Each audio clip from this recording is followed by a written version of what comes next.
ممكن ما تنامنيش بالليل، ممكن ما تنامنيش بالليل.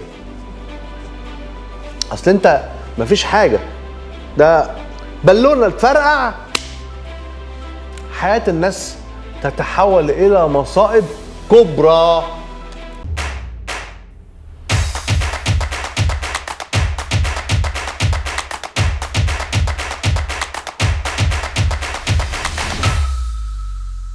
الدكتور كريم العمدة في الحقيقة بيقول إنه الوضع الاقتصادي تأثر في مصر، طبعا ده دكتور في الاقتصاد السياسي، وقال إنه الحرب بين إيران وإسرائيل في الحقيقة أثرت على الوضع الاقتصادي بشكل غير مباشر، خصوصا فيما يخص قناة السويس طبعا. لكن في رأيه الراجل شايف على حسب الفيديو اللي هنشوفه، شايف إنه جزء من المشكلة ما هياش في الحرب بس. تعالوا نشوف الفيديو ده ونرجع لكم على طول. نعم، ده الطريقين اللي احنا نجيب منهم الروبل الروسي. المهم انت مش هتدفع بالدولار، ولكن انت هتجيبهم باي طريقه. بالفعل هتقلل الضغط على الدولار الامريكي، وهتقلل الضغط على العملات الاخرى، وهتعتمد على العملات المحليه. بناء على سؤال يعني حوالين شجاعه ونجاحه مصر، سبحان يعني مصر جمهوريه مصر العربيه والرئيس عبد الفتاح السيسي، وربنا سبحانه وتعالى طبعا ادانا هذه القدره المعروفه في الجبروت، فاحنا جبارين. فالمره دي يعني يريد الاستاذ احمد موسى ان يؤكد تجبر المصريين على الروس، بان احنا سحرنا لهم وضحكنا عليهم واقنعناهم ان المفاعل النووي ده هندفعه لهم بالروبل الروسي وليس بالدولار الامريكي. الدكتور كريم بيقول ايه؟ بيقول انت عندك مصادر ثابته لدخول الروبل ده، اما من طريق السياحه، وبالتالي السائح الروسي مش هيخش لك يدفع دولار، هيخش يدفع روبل، لان انت محتاج الروبل ده عشان تسدد اقساط ايه؟ القرض بتاع ايه؟ بتاع المفاعل ايه؟ النووي اللي هيحصل فيه ايه؟ معرفش. لكن انا عايز اقول لحضراتكم، والتجربه الايرانيه تمر امام اعيننا وتصيبنا بالالم،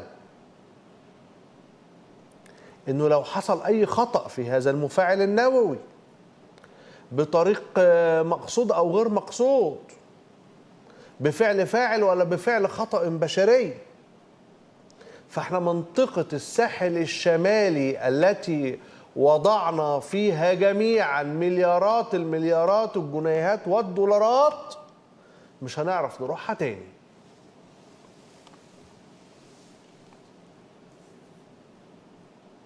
نعقل كده ونفكر مرتين، الروس هيدونا المفاعل بالروبل ليه؟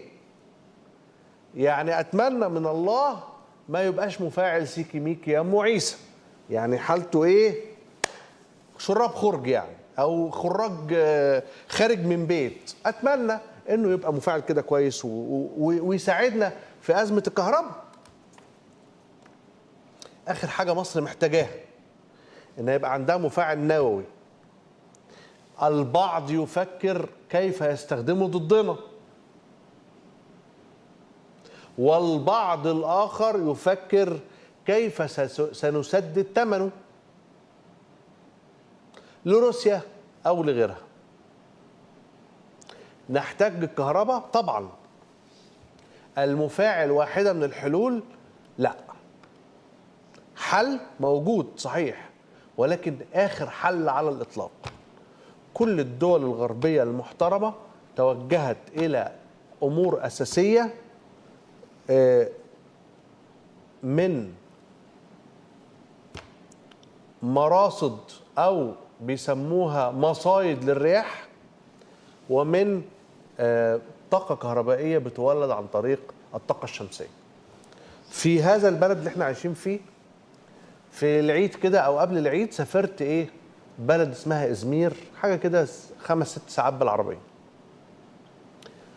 يا جماعة الخير، وربنا يعني تاتش وود وربنا يزيد الأتراك، لا أبالغ لو قلت لحضراتكم إنه طريق اسطنبول إزمير طوال الطريق والجانب الآخر هو البحر، الجبال يا فيها مصايد رياح يا فيها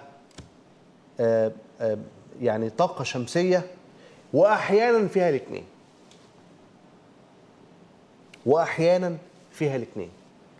احنا عندنا شويه مصايد رياح، بس انا اعتقد انه جت اللحظه التاريخيه اللي لازم نولي فيها اهميه البشر عن اهميه افكار الرئيس.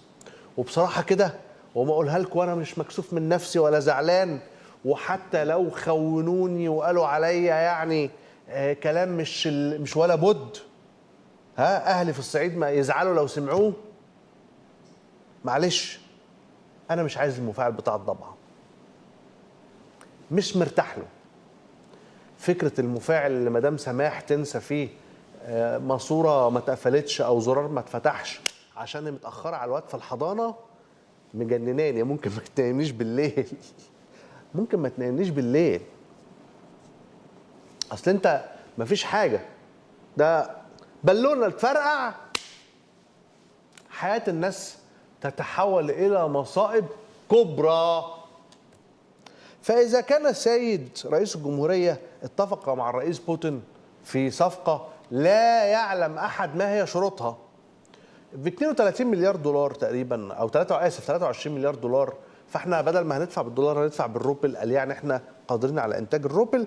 يقول الدكتور كريم العمده ان احنا ان شاء الله من خلال قناه السويس ومن خلال السياحه، السياح هيجوا يقعدوا عندنا هنا ويقولوا لنا حطوا اخصموا فلوس الليالي السياحيه من ثمن المفاعل النووي.